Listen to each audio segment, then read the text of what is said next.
retro funk, R&B, and the beginning of dance music. This show digs in where it all started. The roots of hip-hop, breakdance, electric music, rhythm radio, the rolling 808, freestyle dance.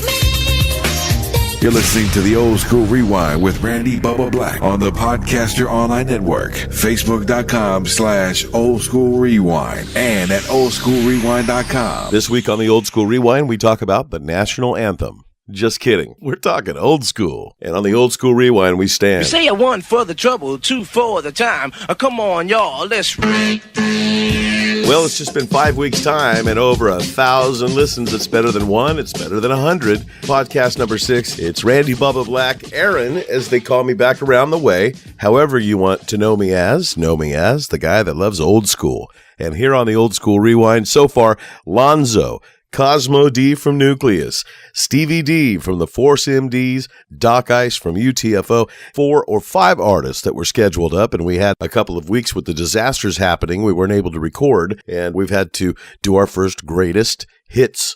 So enjoy an Old School Rewind. Rewind.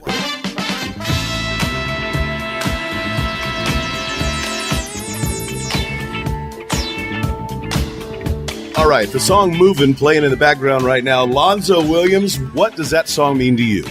Man, that song means a whole lot to me, dude. I was a big brass construction fan back in the day. I love horns and them moving bass line. And that's what made me name my DJ company, Disco Construction, me being such a big fan of brass construction. And that's where it all starts right there. Yes, sir.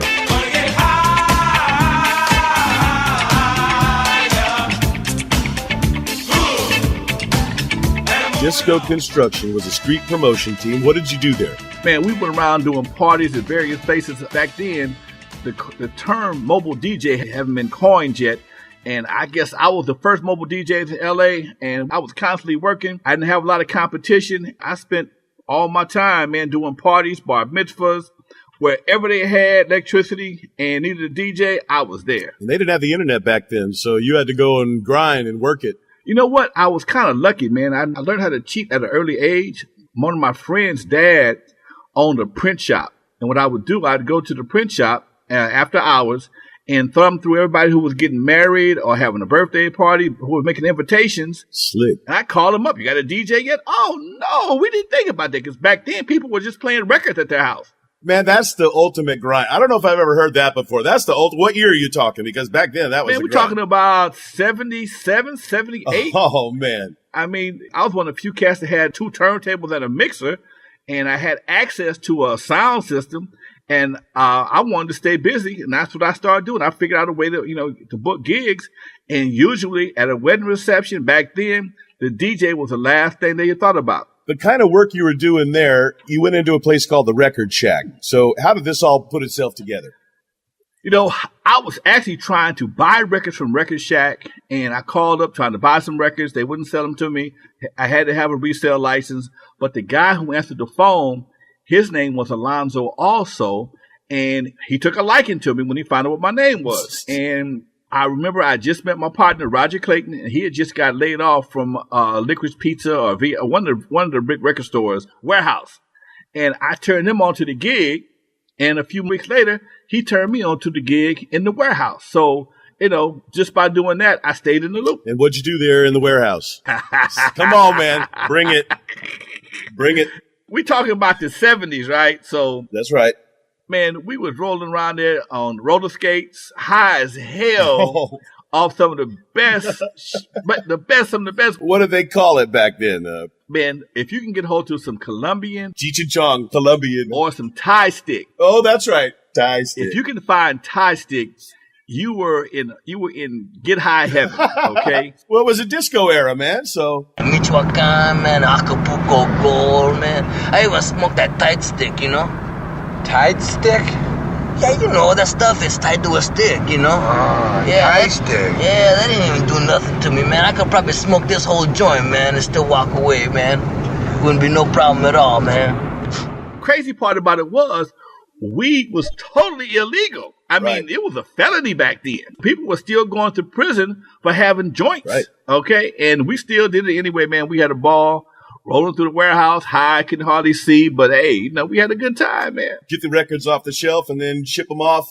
Drop them off in the shipping department, roll back and get another order, roll back through there again. No OSHA. No, hell no. No OSHA back then. What music was going in the warehouse at that time? It was a strange musical time, man, because you got Parliament Funkadelic, Slave, but you also got the Bee Gees.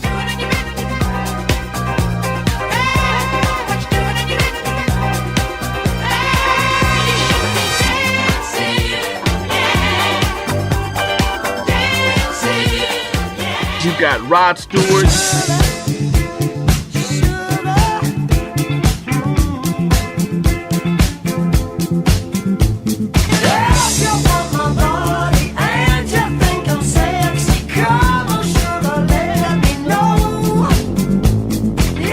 This is when everybody was kind of feeling themselves.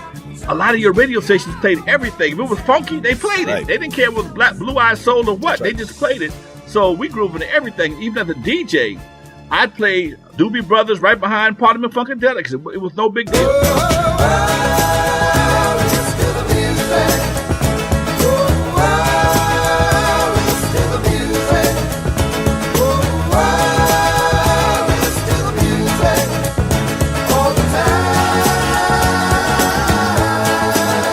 That sounds like a good soundtrack for a brother's life. Oh, man, you know what? I can't get mad about nothing, dude. I had a ball. I'm having a ball. I can't say they ain't over. I'm having a ball, dude. Hey, for those that don't know who Grandmaster Lonzo is, and you're here on my first podcast, Lonzo, tell everybody who you are. Well, you know what? I'm the architect of West Coast hip-hop. A lot of people don't know me because I'm not a famous rapper or a producer. When it comes to paving the way for West Coast hip-hop, 21 years old. At 19, I started DJing. By the time I turned 21, I had my own nightclub.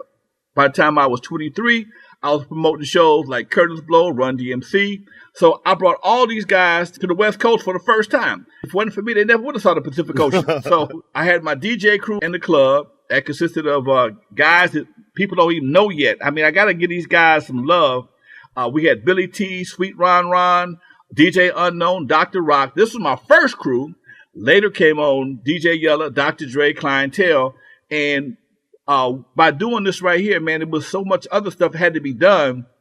And because I'm a megalomaniac, I wore a lot of hats, and I still do right to this day, man. So I had to do a whole lot of stuff to make things happen, and that's why I'm the godfather, aka the architect of West Coast hip hop. Who else was out there at the time? Egyptian Lover. He was a client of Eve After Dark. If I had man, a DNA swab of all the people that came to Eve After Dark. Oh man, it would be like an SVU episode. Egypt was coming up. Uncle Jam's Army was coming up. Most of the guys who are prominent now were kids back then.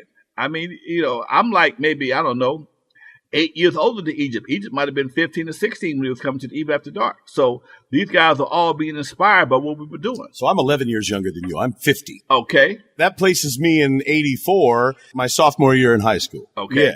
I spoke with Doc Ice from UTFO on the podcast, Okay. and we're going to have that one coming up. I asked him, did you think that there was a bunch of white kids rocking? He was on the East Coast. Did you think there were a bunch of kids over in California, 14 years old, rocking your shit?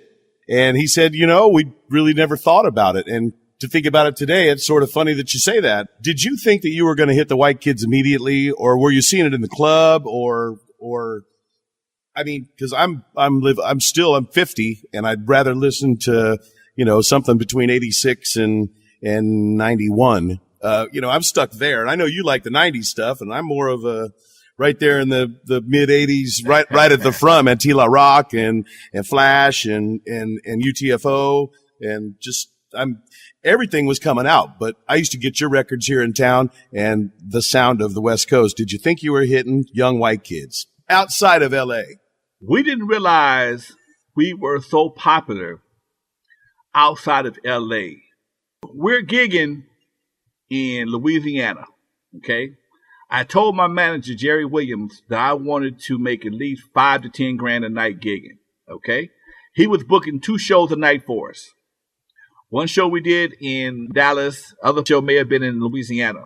The second show was in Louisiana for sure, okay? The guys picked us up from the airport. Nobody smiled at us. All white guys. Nobody smiled at us. It was like being in the Get Out. The movie. It was really a weird feeling. These people were not friendly at all. We got in the car, drove deep into the woods. When the lights hit the bushes, all you could see is little eyes going through the woods and stuff. And we were nervous as hell. We drove like maybe 45 minutes. And we didn't even see street lights. And you're saying you mean the World Class Wrecking Crew? World Class Wrecking Crew, Chitlin Circuit. It's me, Dre, Yella, and Shakespeare. We're driving into this little small club, and the club had a gravel driveway. Walked in the club, it had no roof and chicken wire around the stage. Oh, like the Blues Brothers movie, like the Roadhouse movie. Roadhouse and Blues Brothers had chicken wire on the front stage. Yeah, okay. So my manager's nickname was Swamp Dog. What in the hell does Swamp Dog book us in? We get there, we nervous. Because we're the only black people in the whole place. Room full of, looks like rednecks. Go on stage. First thing came out of some guy's mouth, where's the guitars at? Oh, no. Oh, shit. We hit the drum machine. All of a sudden, Surgery started playing. Were you dressed in silk? I had on my silk shit. When Surgery started playing, they knew every fucking word. No, you kidding me. Dr. Dre. Oh, I'm like, Dr. Dre. Dr. Dre. Dre. By the time we hear Juice, they was up on the floor dancing. Nobody threw no beer bottles at us or nothing. I mean, I had no idea that we had that kind of love outside of California. I figured it was going to be one of the situations we had to run out of the club or whatever. They treated us like kings the whole night, man. It was ridiculous. I'm one of them kids not outside of California. Since you're the architect of hip-hop on the West Coast, nobody denies that. How did you figure out at that time that putting out the fast music was going to do you right after the disco, funk era? Well, we were DJs first and foremost, right. And we've been rocking crowds for 4 or 5 years, so we knew what people responded to. By this time, Soul Sonic Force came out with a couple of records, and there was some other stuff that we started playing a lot in the club. We figured that's the tempo to make people dance. That was not brain surgery at all. That was pretty easy. Just a matter of coming with something that they can relate to that we can produce. Tell me about the AD rap.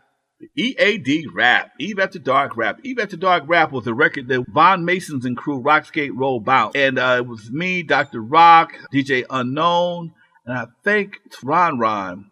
And we made the record, but we never released it because we always saw on the bottom of the record, on every record, federally protected by copyright, blah, blah, blah. Sure. We just knew at some point in time, we released this record illegally, that somebody will kick our door in and take us to jail in the middle of the night and never hear from us again. So we never released it. But I think I know. I'm looking for it. I got some archives here that I'm looking for. I would love to put my hands on it. Slice. Tell me about Slice. Slice was a record that we did. It was all about DJ Yella. Clientele did the rap. Our first legitimate record, because I was a bootlegger for quite some time. We did a lot of underground mixes. People call them mixtapes now, but we was bootlegging, bottom line. I got tired of looking over my shoulder, and I decided to make a legitimate record. So I rented a drum machine, went into the studio, 8-track studio, and we made Slice. Clientele did the rap in one take, Yella did the beat, and we went in and out in about 45 minutes. My plan was to make a record about every member of the crew. We made one about Yella first, then we made Surgery about Dre, but we never got around to making Lonzo's record. So I may have to go back in the studio and fulfill my own prophecy and make my own record. It was sort of patterned after Sucker MCs. That was sort of the thing back then. Ripped off. You can't say pattern. More like ripped off Sucker MCs. They cut the record down to the bone. Yella cut the record down to the bone. And now they got me rocking on the microphone. And Lon's got me rocking on the microphone. Yeah, he can cut so fast. He's lightning quick, because all it takes is just a flick of it might have been aluminum or wood, but it gave us a start. You were a bootlegger, and that's not about booze. How did you become a bootlegger? We would actually buy these mixes for the club out of New York. My boy, Unknown DJ, he knew where this record store was in Hollywood. They got all the records from New York. And he would bring these records, and they were mixed records. They'd have some hot cuts in there, but some of the cuts weren't that great for the club. So we couldn't play them. So we decided to start making our own. And that's how we got started. And once we started it, we had to buy some turntables, and we had to buy some 1,200 turntables, 4-track recorder. And because I had the experience from the distribution, I was able to go out throughout the day and sell them to all the record stores and the swap meets, and it just blew up. I mean, it was like, wow, nobody ever done this before. I mean, I'm one of the first. I'm the original bootlegger. So we sell so many records Monday through Friday. I didn't want to go to the club on Friday or Saturday night. I had so much money. It was like, I just go make some more money. But it was really an interesting time, man, until all of a sudden people figured out our formula and everybody started scratching, and it kind of died out. We moved on to something else. You were doing sales after the warehouse there. How did you start off? Well, when I left abruptly, and the only thing I had a chance to grab was my sales list. Don't know why I took it. I had no idea if I'd ever need it again, but I just took it. When I'd call stores up, people remember my voice, and my name was kind of unique, Lonzo. And they never saw me before. Right. And I told them what I was doing. They gave me an opportunity to sell records to them, which was kind of a task within itself, because independent record stores don't like buying from individuals because they can't return the record. Records have a 100% return policy. Once you give them the money, people disappear. And once they disappear, their money is kind of stuck. They're kind of stuck with product they can't sell and no money. So because I came from Record Shack, they gave me opportunity, but they didn't give most guys. And because I stayed consistent with my product, I became the go-to guy for all the other guys that came behind me. When Easy and Egyptian Lover and other folks wanted to get into the swap meets or some of the stores, they came to Lonzo because Lonzo had to rapport with the swap meets and the record stores. This is the Old School Rewind. Greatest hits. An Old School Rewind? Rewind. So through the late 70s and into the 80s brought us some of the best rhythmic dance music ever recorded, music that's now termed old school. Where are the people responsible for those songs? I set this podcast up to entertain people, and it might be with old school hip-hop stories you may have never heard. Some you may have. Being I'm an old popper, breakdancer, scratch mixer from back in the day, that's the reason I've started doing this. So I invite you to subscribe now at oldschoolrewind.com if you haven't done it yet. In no particular order, the greatest hits. This is an Old School Rewind. They're known for doo-wop hip-hop, the Force MDs. Part of this Old School Rewind. It's Stevie D. Lundy. Hi, Stevie. What were the big years of the Force MDs? Wow, I got to say 80, 85, 86, 87. Those 3 years are huge. And what makes those 3 years so important? Because, those are a lot of our biggest records came out at those times. Tender Love. Love so deep. Love is a House.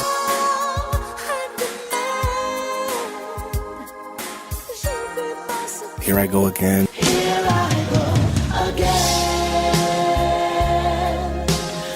Tears.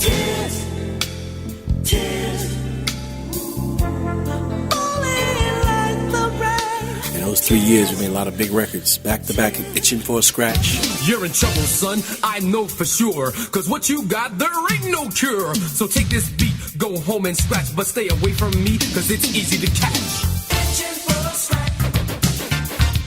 Threw everybody off like, that's the Force of these too? Itching for a Scratch? Yeah. That showed the versatility in us, So that takes you into the movie business, rapping the movie.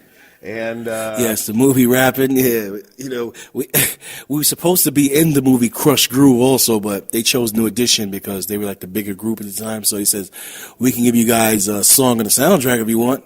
And they said, and that song happened to be Tender Love. And he said, okay, we'll take it. So we didn't lose after all. We had one of the biggest records on the soundtrack. That jam right there is the love song of that time, I think. I think that one came up and knocked all the other ones off, especially having the movie to back it up. Here I lay all alone, toss and turn, longing for someone. Yeah, and it's still a timeless hit right now to this day. It's like the younger generation, it's like brand new to them. They love that song, even the younger generation to this day. It was one of the quickest recordings we did out of all our songs, and it became one of our biggest songs. Have people come to you to try to recut it? Yes, by a couple of people. New Kids on the Block, Jordan. Tender love, love so tender, holding me close to you. Baby, I surrender. Oh, wow. people. Uncle Sam.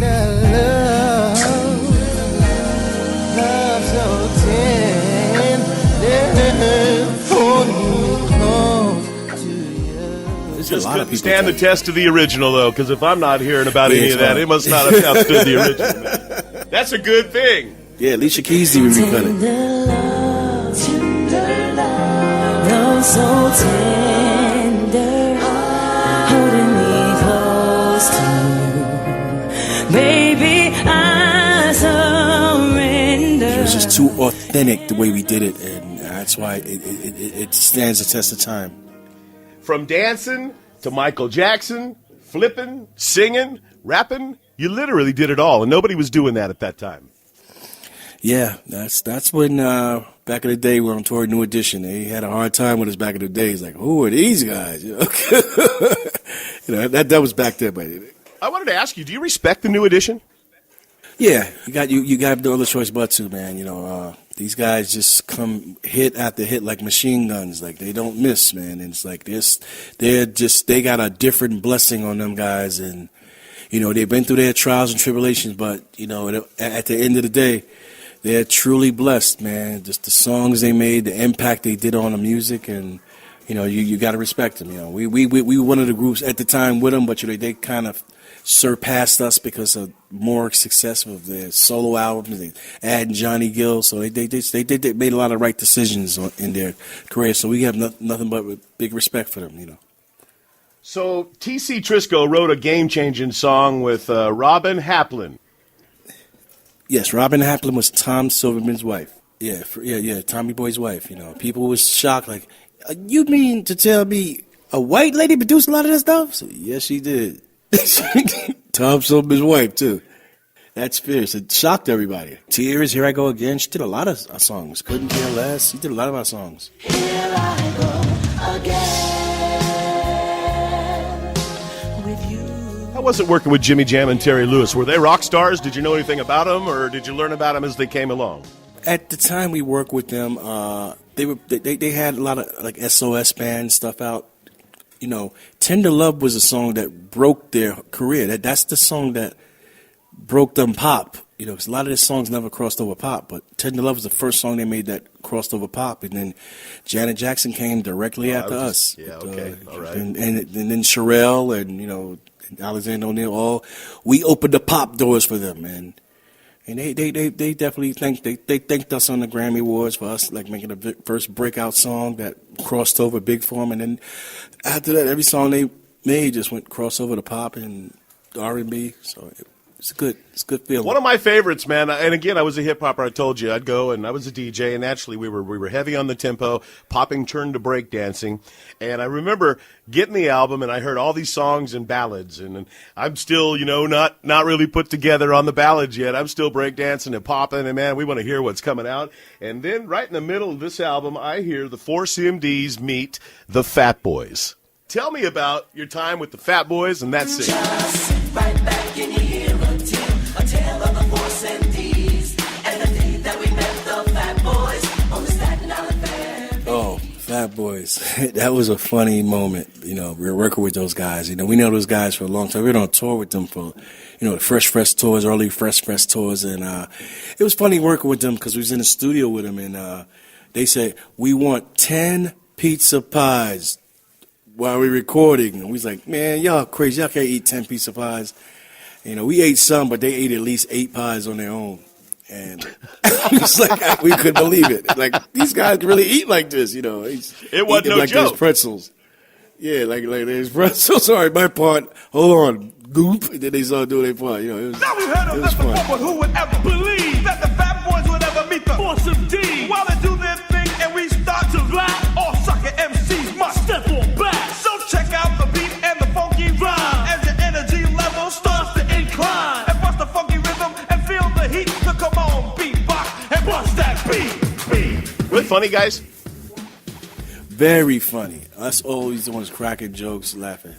They were so very humble, you know. They was one of, you know, to this day it really like shocks me because I see, you know, we be on a lot of old school tours with a lot of rappers and stuff, and you know, even though, you know, 2 of the rappers of the Fat Boys are still alive And, they just don't be on a lot of those tours. It pretty shocks me. I think they was definitely a big impact back in the 80s of this rap thing. They was like big with Run DMC. They was one of the heavyweights. Man, their sound is right there. Yeah. I mean, you go back and listen to the Fat Boys. They were MCs, man. These guys had big voices. They knew how to rap, and it was right in the middle of the LL thing. I mean, if you weren't LL or Run DMC, you better pack your lunch. And these guys packed their lunch at 400 pounds apiece. They did. They sure did, man. They sure did. I always say, wow.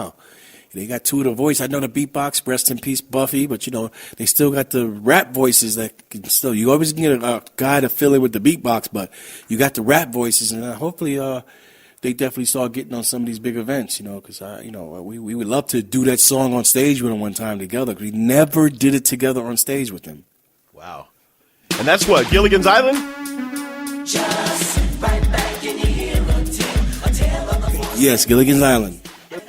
We're from Staten Island, so we had no little choice. Right on. We get a ferry boat there every day, so, it was definitely a good combination. Hey, so being on Soul Train and Solid Gold, I don't think I've asked anybody that. Your lip-syncing skills had to be on point, correct? You are 100% correct. We didn't know that either. We didn't know that either when we first got there. We like, why is the vocals on there? I said, well, this is how we do it. You got to lip sync off the vocals. Like, oh, okay.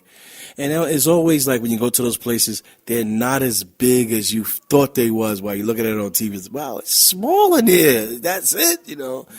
The cameras make everything look so much bigger than it is in there. Hey, speaking of cameras and drawing out embellishments, tell me about the video where TC had his poor dental problem. And everybody promised not to shoot him, and then all of a sudden in the video, it's nothing but him and close-ups on his grill.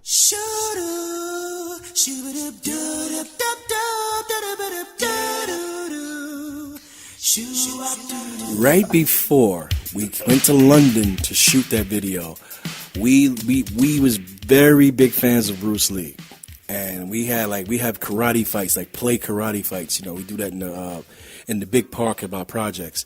And one of my cousins kicked TC, and he fell awkwardly and fell right on his tooth, and his tooth cracked. We was like, oh, no, we about to go to London in 4 days. And it was no way a dentist could get him a replacement tooth to fill it in until he got back to really. Not in those days, they didn't have the stuff they have now. So we was like, oh, man. But we shooting a video for Forgive Me, Girl. Forgive me, girl. I'm sorry for what I so Jesse's singing that, so we don't got to worry about TC. And we looked that guy right in his face. We said, listen, man, his tooth is missing right now. Please don't focus on his tooth right now until it gets fixed. And he looked us with that. Oh, he looked at us with, I sure won't. Don't worry about a thing. I'll focus on the other guy. We was like, great. That's his accent you're doing right there. Yeah. He's like, all right. How do you say it again? Hey, how do you say it again? I wouldn't focus on the guy's tooth. I only focus on the other guy here, Jesse. He said, okay, great, man. So next thing you know, okay, guys, the video cuts back. He sent it to the States because he shot it in London. He sent it to the States. And when we seen matter of fact, we didn't see the video. The first time we seen the video when it came on TV. Oh, my goodness. Yes, on a TV show. Y'all and shit. When it came on, we said, okay, good. And yeah, then when they showed the tooth, very much showed the tooth. Like, they cleaned the camera lens to show the tooth even more. Like, there we go. This should do it. Was he pissed? And they called the video "Forgive Me Tooth" instead of "Forgive Me Girl." Just about like they focus on the tooth more than the video, which everybody liked the song, but they kept talking. Hey, man, y'all ain't got no money to get your teeth fixed. We see all the jokes, man. Have they seen the color of the Children album yet? Because you guys went from wearing sweaters to ballers, fur, chains. I mean, just balling on the cover of Chillin'. That took everybody's mind off the tooth with everything. It's like, yo, look at these guys now. It's just like, they're getting his teeth fixed. Everybody, look at them now, so. Did you have that money at that time, or was that just a show off? Yeah. That was show off, plus we had a little money too, man, We wasn't millionaires, but we had good money at that time, so we just wanted to just to ball off, like, hey, let's let them know that we made it for real, and that was, and to this day, that's a classic album cover that people still use on Instagram and all these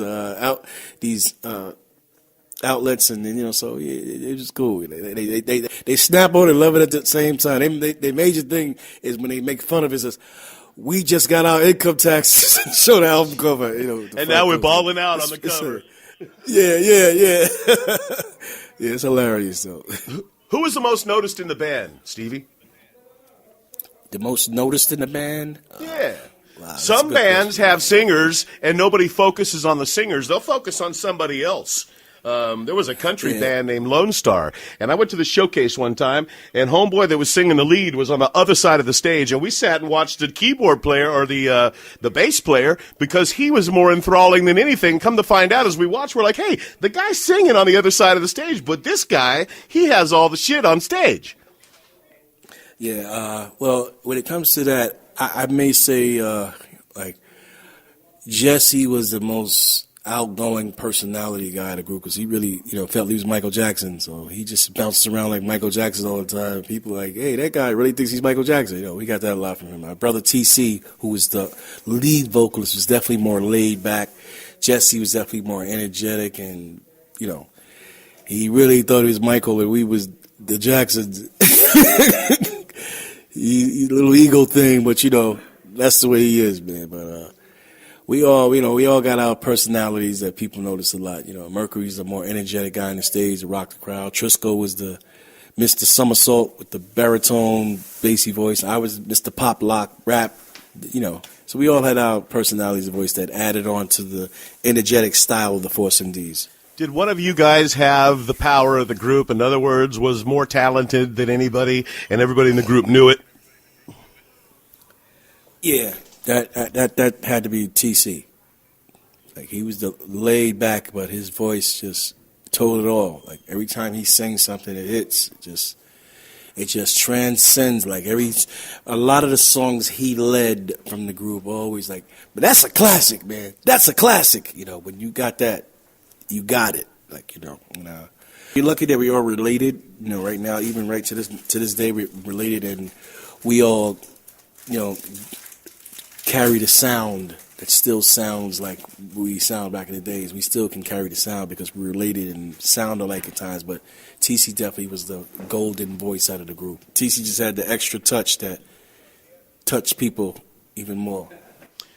Are you guys the reason Tommy Boy became a part of Warner Brothers? Yeah, we was the golden egg that got them there, man. We sure was. Tender Love was the golden record, the record that transcended Tommy Boy to Warner Brothers Reprise. That was the record that did it. Your dad started being manager. What year was that? Oh, he started in the beginning. He didn't know the management game at first, but he started learning as he went along, and he got pretty good at it. He got pretty good at it. He just made sure people didn't try to jerk us, and really very protective of us, and we needed that. Some guys just let things go. My father stays on it. Hey, let's see that again. Let me check that again. Promoters try to run off with your money. My father's very stern and made sure they paid. Here's half my rent, man. I know they didn't have it. Did Dad watch you guys? Was he watching for you or just taking care of you? Yeah, he watched. He traveled with us and everything. He watched us, all over. But I mean, the late night comes and the ladies are at the door. Is Dad saying, now we got a show tomorrow, or go ahead and get, go out and get it and be back? Or I mean, what kind of manager was he? Well, the ladies at the door, my father will. One of the ladies, my father said, don't get her pregnant, but hey, man, make sure you rub up. I know y'all grown now. I can't tell y'all what to do. Just told us to use protection and blah, blah, blah, Dad, and that was, nobody knew anything about use protection back then. We didn't know what the hell protection was. A guy with a gun? Yeah. You're right about that, man. So you guys moved out of New York to the Poconos, and this is a great story. You all got houses right in a row. The only brothers in the Poconos neighborhood that you were in. Is that correct? Yes. Yeah, we was the first, to put some seasoning out here. It was definitely like, hey, who are they? We got a lot of that, at first. But gradually during the years, like the whole damn New York City moved to the Poconos now. Jersey, it's just so culturally mixed out here now. It's ridiculous now. Here I Go Again. TC was compared to the great Smokey. The gal in the video of Here I Go Again. Anybody get with her? Nah, she had a boyfriend, man. What He was you watching the whole giggling for? visit. Excuse me. Yeah, I'm just saying, no. Everybody tries. I dare anybody to touch her. Like, yes, sir. You know, the big football playing guy. It's a coincidence because it was a football player and boyfriend and Tender Love video too. Like the boyfriend was like behind the scenes watching his girlfriend do it, and big bulky guys like, I dare somebody put some Tender Love on her. I'm not the On the Old School Rewind this week, an Old School Rewind. Here's a great cat right here, Cosmo D from Nucleus. 3 words of the wax, steady, still back. You get me down and then you give me no slack like a bully king with the sack of Big Macs. With throwing down and with the rockables hats on time. In your mind, see, you gotta bring it to your best ability. You gotta funk it up until they knock you down. And when you're bumping up, make sure you pass it around. Come on, let's go to work. We got what'll make your body jerk. We can throw your hands up in the air, shake your booty and scream, oh yeah. 'Cause we are the jam on you and jamming on is how we do the do. We'll funk it up until you book it down. So come on, people, check out the sound. How did you know you had made it? What do you mean by made it? I'm not going to dig in your wallet or whatnot, but, you know, I mean, did things not ever get good? Were you in one of those deals? Yes, things never got good. I knew just from the track the jam on it was going to be huge. I didn't expect it to be what it is now, an iconic record, but I knew it was going to be a big record. I knew it was going to be bigger than Jam On's Revenge for sure. And those rhymes that I threw in from the 70s were all battle tested. So, you know, especially the Superman rhyme. You know, I guarantee you that thousands of people in Bed-Stuy, when they heard that on the radio, were chanting along to it because I used to say it every jam. But, no, we got royally ripped off. Joe Webb kept all the money. Got the standard record contract. You got to pay everything back. They'll front you the money, that whatnot. No, he stole the fucking money. Ganked you for your cash. That's right. He kept telling us we were in the red. We told us we were in the red and up until the second album was about to drop. And I'm sitting in Sunnyview up at Roulette, and I'm talking to Adam Levy, who was Morris Levy's son, and he was the guy that had promoted for us. And I'm sitting there talking to him. I said, yo, Adam, when are we going to get out of the red, man? We've been in the red now. It's 2 years. He said, Red, what are you talking about? He said, we just cut Joe Webb a check for $250,000 just a couple of weeks ago. And that was the end of Nucleus. $250,000. That was just one check. He got many. Do you get money at all now from it, or does Joe Webb still get it? Oh, I got the masters now. Tell me that story. How does that go about? We won't get into that. I asked you about rapping. Do you dislike rap? No, I rap. You're a DJ that MCs. No, I do not MC. There's a difference between an MC and a rapper. School me, cuz. School me. You got to remember, I'm from the 70s when this shit originated. Now, everybody would get on the mic and say a little something. Even little kids get on the mic. But an MC is somebody who would be on the mic and rock it all night. That's an MC. They can rap off the dome and rock it all night. And that's what we used to have back then. Now, I was a DJ, you know, but I had my rhymes that I wrote up. So every now and then I'd pick up the mic and I'd say a little something. The crowd would get busy and all that. Then I'd pass the mic to somebody else, because I only had but so many rhymes. But an MC is somebody who can rap off the dome, rap all night long. He's a master of ceremonies. He go all night. A rapper's in the cypher. One of the guys in the cypher. They didn't have ciphers. In the group, handing the mic around. Yeah, I would gather that the guys in the cypher would be MCs. You know, that's not my realm. Well, no, they'd be rappers, wouldn't they? Anybody who raps on a record is a rapper. Anybody. That doesn't make them an MC. What's your favorite rap record, cuz? My favorite rap record? Wow. You know, nobody's ever asked me that? Oh, come on. Yeah. That's number one question right there. Shit. You're right. I couldn't. I would have to cut it down into years and types, and it would be hard to break down. Is there one that sticks out? Is there three? Eric B. is president. Right. That jumps out. I came in the door, I said it before. I never let the mic magnetize me no more, but it's biting me, inviting me to rhyme. I can't hold it back. I'm looking for the Bonita line. Applebaum. Tribe?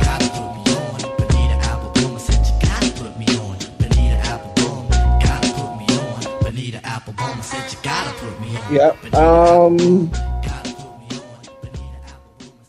Man, that's classic. What's your favorite electronic group? You asking me all these questions.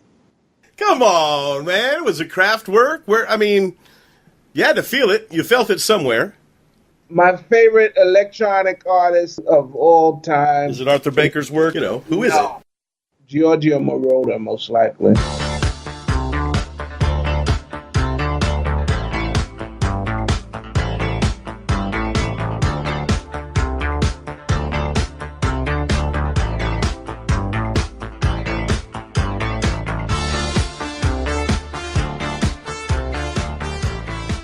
I found Kraftwerk to be boring until they finally made the Computer World album. And then I said, okay, now they're doing something. I found that their sound was ingenious, but their music was boring. Dum dum dum on the autobahns. 1, 2. Yeah, no. Numbers was dope.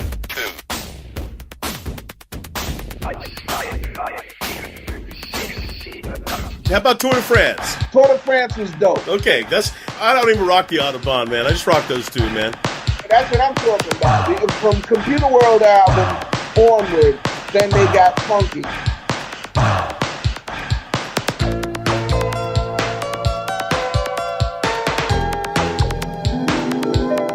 But before that, they were boring. That's what I'm saying. Metal on Metal had a great sound, but 3 minutes. Okay, let's move on to something else. What's the drum machine you guys used? Was that an 808? On the first album, it was the 808. Except we also used the DMX.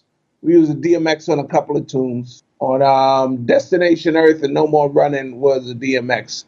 But otherwise, it's 808. How'd you learn your 808 skills? Taught myself. Have you seen the new documentary on 808 on Amazon Prime? No, because I ain't in it, so fuck them. Yeah, hey, you know what? I ain't going to watch it again, so fuck them. How about that? Catch me outside. How about that? Who was the nicest people you toured with? The nicest people we toured with? We were. And that still goes. Once you warmed up the room, who was next? Anybody? Our favorite person to tour with right now is Egyptian Lover.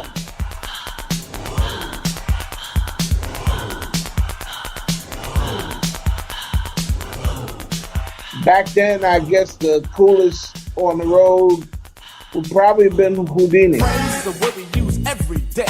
Most of the time we use it in the wrong way. Now you can look the word up again and again, but the dictionary doesn't know the meaning of friend. And if Houdini, of all people. Are they still cool? Do you maintain any contacts with people you talked to or toured around with? Talking to them all the time. It's still cool. Brooklyn represents for each other. The DJing's got crazy over the years. The equipment's gotten completely crazy over the years. Have you embraced it, or are you still doing 84 thing? No. I never look back. I always move forward. I love technology. I progress with the technology. What do you use now? Logic Pro. What do you do? The music you do now, you mess around, and do stuff. What do you do? I do all kinds of music. We're working on the last Nucleus album now. I do house music. You name it, I do it. Is there a website to hear some of that stuff for folks that might want to hear it? JamOnProductions.com. Got a big old button that says, look here, here's the newest ish. A big old butt? What? For people, that might not be too technically inclined. They're not going to be on this podcast anyway hearing it, so. Newest stuff isn't out, but if you explore the site, it's easy to find, samples and stuff. And more stuff is getting added all the time. Tell me now, in the old days, rap shows weren't that good because people were just rapping over the acoustic on the song, and that went on forever. Hip-hop shows sucked for the longest time, I remember, and then at some point, they started doing, tracks without the voice on them so people could go out and do. Are you guys just screaming over the top of the CD and making the mic louder, or do you have an actual mix that you get into where you can, actually still, I mean, rapping over the top of a record or not. They don't do that much anymore. I mean, they got a lot of fills and stuff, but they're able now to get in. Is there a way to reproduce and make it instrumental if you're still rapping over the tops of these things? I just often wonder the process. You talking about then or now? We were the first live hip-hop band, right? I don't know that. We played our own instruments. When the promoter is willing to pay, I'll put a band together and go out. Hasn't happened often, but it does. But otherwise, what I go out with is I have all the tracks, instrumental on a laptop, and I do a live vocoder, live keyboard, live wiki mic. So our show is about as close to a concert as you can get without the actual band being there. Speaking of, are you out a lot touring around? Is that what you do for money? What do you do for scratch? The music pays my bills, and we do some shows too. Jam On It still have a royalty check? Absolutely. Nice. Where does the listens come from? It's a worldwide phenomenon. How did you know you weren't just in America and you went worldwide with Jam On It? I don't know if I knew back then it was around the world, but I assumed it. It was huge. I had Jam On's Revenge. I knew it was in Korea because my friend called me from Korea and said he heard the record. So if Jam On Revenge was playing around the world, then I assumed Jam On It was playing around the world. Did you have a certain amount of satisfaction knowing that? Sure, I had a lot of pride. That's what I mean. Yeah, I mean, you're like, shit, yeah, I'm in Korea. That was great, but, had no money, so. Couldn't get too happy. No. When did you make a deal that started making you smile a little more about it? 2005. You do anything locally around where you live? I go wherever they pay us. We're in Europe next month. No, it's this month now. What's it like going to other countries now and seeing what joy people get off your music? Now it's the information age. You know exactly where things hit around the world. Is that also a sense of pride there? Oh, absolutely, man. It's a blessing. It's beautiful. It's really beautiful. The love that we get from all over the world. Just on Facebook, that love is amazing to me. You did the thing with the Dynamic Breakers. Yeah. Dynamic Breakers were on the Fresh Fest with us, and Joe Webb signed them. And they originally did another record with this group, Total Control, and the producers fell out with the group and so forth. So Joe Webb brought us in to do a track for it, and that's how we ended up doing Dynamic Breakers. But those were our boys. Matter of fact, we just did a party with them a couple of months back. How's it feel to go back where you grow up and feel the love in the old neighborhoods? Oh, no, that's always felt great. We were home, you know. We had love from the neighborhood before we ever put a record out. But in 2017, who'd have thunk? No, nobody would have thunk anything. Absolutely not. It's nothing but a blessing, man. Nothing but a blessing. So what do you do in your off time here as we've got into 2017, speaking about modern day? What's Cosmo D up to? I know Chili Bee passed. Tell me what everybody else is up to. Neek, she moved down to North Carolina. She's down there. We see each other a couple of times a year. And me and Lady E are just working on music. You know, if we're not working on the Nucleus album, that's been our project this year. But we also have a couple of house acts, Dream to Science, Lady E. We do a lot of touring and, releases on doing the house stuff. Do you do the house to get your Jones off, or is that paying, or both? House has been very good to you. Interesting. When did you start along with house? Well, the house is almost as big a blessing as the Nucleus is. I started, when we realized Joe was ripping us off, we started doing our own productions and opening our own record companies. And I started doing house in, 86? So anything from those days that was big, 86, something you may have heard of out here on the West Coast? No, nothing big here in the States because house never got so big in the States except in Chicago, New York, and Detroit. The rest of the states didn't get too big. Miami, I guess, a little bit. But overseas, yeah, one record I did for a group named Shalor that I did all the production, all the writing and everything. And that still sells. How do you spell that? SHA-LOR. And the name of the record is I'm in Love. I'm about to go peep that out. Oh, no, that's a known classic. In England, they call it a Summer of Love classic. And it's been licensed many times and repressed many times, and I have it out again now. Dream to Science, which is another house project that I did. That still sells, and it's on repressed and after repress. Push Pull, another house project that I did. That's been repressed and repressed and repressed. So, you know, we get a lot of love in house. Not as much as Nucleus, but close. You guys took your kids out on tour back then. Is that true? Yes, that's true. How old are they now? Let's see. Justin, I bet you got a gang of them. You guys been married enough. No, we only had 2. Oh, okay. Ours just turned 34. He was the youngest on the road. Jason is, 35 or 36? And Jason is Nikki's and Nikki and Bob's. And Justin, who was the oldest, is Nikki and Bob's. He's got to be, 39? Jason's in New York. BJ's in New York. Justin is in North Carolina, but he's got his own place.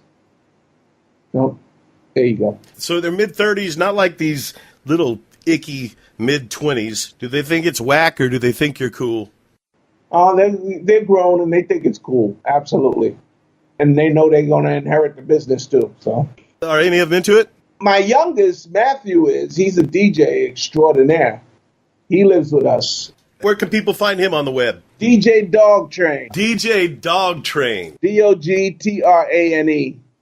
And he's on Facebook. Plus, you can find info about him on Jam On Productions, too. What's your favorite food? Chicken. What's your favorite kind of music to dance to? House. What's the favorite you dance with your girl? House. Come on. I mean, come on. We're in our 50s, man. You mean in the back of the house? If I go out and I'm dancing, it's a major exercise. Keep her happy. She likes to dance. I'm a DJ. DJs don't dance. All these years later, or even across the last, say, since 2000, have you met anybody famous that you thought, oh, wow, man, I met them because I did Jam On It and they were a fan of my music, someone popular? I've met famous people, but ones that were fans of my music, no. Well, all the people that I'm thinking are older than me, so. Do you walk around anonymous, or do people know who you are there where you live? No, I walk around anonymous. Do you like that? Yeah. Were you always anonymous? Yep. There was no video back then. Oh, that's what I wanted to talk to you about quick like. How hard was it to make a video back in those days when videos weren't the easiest thing to do? The technology just wasn't there. Well, I didn't have any control over that. We did one video and it sucked. Any girls in there, Jet? You know what? No, not enough booty in there, or what? They didn't do that yet back then. Yeah, I know. I know, man. I know. I watch TV now. I've been married 30 years, man. I never saw a twerk back in those days. We worked. We had to work it. They didn't twerk it. Now, the video was just crack quality. And because it's on video and they didn't do it on film, it didn't get played on MTV. Which probably could have taken things to a whole different level if it did. But where was your biggest stop back then? Where'd you go and you go, holy shit, look how big we are? Probably Philadelphia at the Spectrum. That was the largest we ever had. I think it was, 18,000 in the crowd. Part of Fresh Fest? Yeah. Were they all singing along? Oh, yeah, to an extent, yeah. Were they all going, hey, they get stuck, you guys stuttering, the jam, homeboy's needle gets stuck, you can't stop?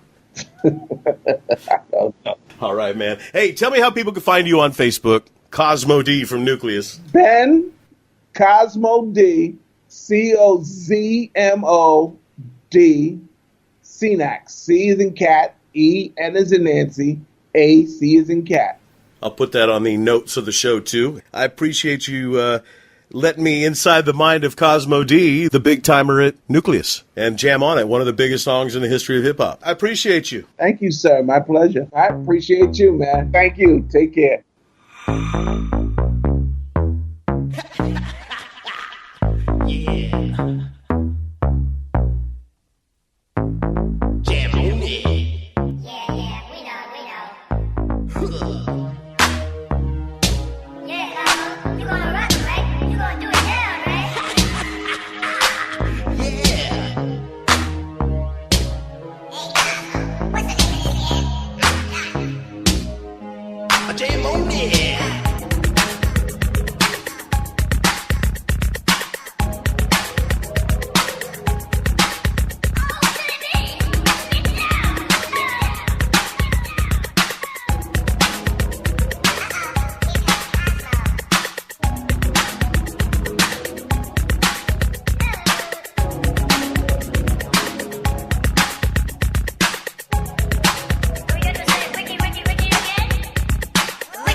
king with the sack of Big Macs, with throwing down with the rockables at one time.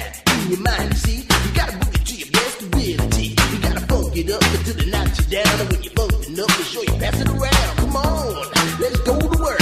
We got what'll make your body jerk. Make you throw your hands up in the air, shake your booty and scream, oh yeah, 'cause we are the jam on crew, and jamming on niggas how we do the do. We'll funk you up until you book it down. So come on, people, check out the sound. Check out the sound. Check out the sound. Check out the sound. Check out the sound. Check out the sound. Check out the sound. Check out the sound.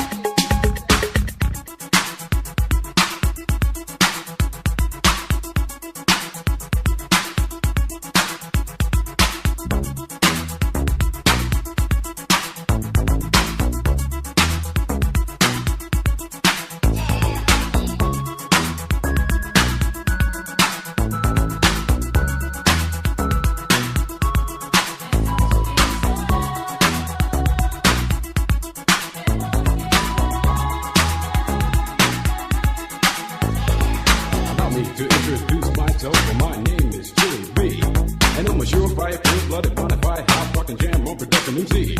If you want the best, then put me to the test, and I'm sure you'll soon agree that I got no flaws, 'cause I'm down by law when it comes to rocking viciously. You see, 'cause when I was a little baby boy, my mama gave me a brand new toy. 2 turntables with a mic, and I learned to rock like a Dolomite. Time went by on this God creation. I knew someday I would rock the nation, so I made up my mind just what to do, and I joined with the Jam on production crew. So go crazy, go crazy. Don't let your body be lazy. I said don't stop the body rock till your eyesight starts to get hazy. Clean out your ears and you open your eye. If you want to hear the music, just come alive. If you don't know how, get ready to learn. Cause Cosmo's taking his turn to burn. Take the C and O in the C, then you add M-O and a freaky D, add a funky beat, and then what do you see? It's Cosmo D, yeah baby, that's me. I got the beat, that's oh so sweet. Without me rocking, it's incomplete. So rock this, yo, rock that, yo, rock on and don't you dare stop. You rock this, rock that, and that's a fact. 'Cause the Jam on crew will rock your body right back. Rock a steam locomotive right off the track, and the whole wide world of funk attack. To the beat, yo, get down. Let me rock it to the rhythm of the funky sound. From hill to hill, from Z to Z, and when Jam on's rocking, everybody screams. I jam on it, jam on and on and on and on it. And if you're feeling like you wanna dance on that, then go on ahead and blow it. 'Cause jamming on is what we do best. It's what separates us from the rest. And if you don't think our crew's down for real, let me tell you what happened to the man of steel. Superman had come to town to see who he could rock. He blew away every crew he faced until he reached our block. His speakers were 3 stories high with woofers made of steel. And when we brought our set outside, he said, Real. He said I'm faster than a speeding bullet when I'm on the set. I don't need no fans to cool my ass. I just use my super brand. I can fly 3 times around the world without missing a beat. I socialize with X-ray eyes and ladies, this is sweet. and then he turned his power on and the ground began to move. And all the buildings for miles around were swaying to the groove. And just when he had pulled the crowd and swore he won the fight, We rocked this boat with a 12-inch cut called Disco Kryptonite. When Superman looked up at me, he said, you rock so naturally. I said, now that you've learned the deal, let me tell you why I'm so for real. I'm Cosmo D from outer space. I came to rock the human race. I do it right because I can't do it wrong. That's why the whole world is singing this song. jam on it. I jam on it. I say jam on it. As day turns to night and night turns to day, whatever time it is, I want to hear you say Jam on it. I jam on it. I say jam on jam on it. Jam all around and upside down. I keep jamming to the Jam on production sound. Jam on it. Jam on it. I said jam on it. I said jam on is the funky beat that takes control with the short sharp booty that'll rock your soul. Jam on it. Jam on it. I said jam on it. Get out of your seat and jam to the beat, and don't you dare stop your early morning. Jam on it. Jam on it. Jam on it. Jam on it. Jam on it. Jam on it. Jam on it.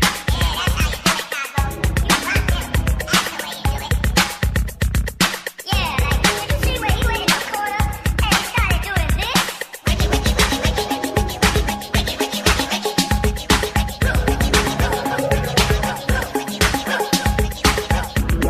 Ah, man, this is too funky for me. I'm going home.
You've been listening to the Old School Rewind with Randy Bubba Black. Share and subscribe now at oldschoolrewind.com. We're getting artists scheduled as we talk. Oh no, it's Cosmo. That's right, Earthlings. Me and the Jam On production crew here are taking over this world. So we want all of you ding-dangers to pack up your hips and your hops, get on your high horses, and vamoose. We'll see you back here next Friday for a brand new Old School Rewind podcast.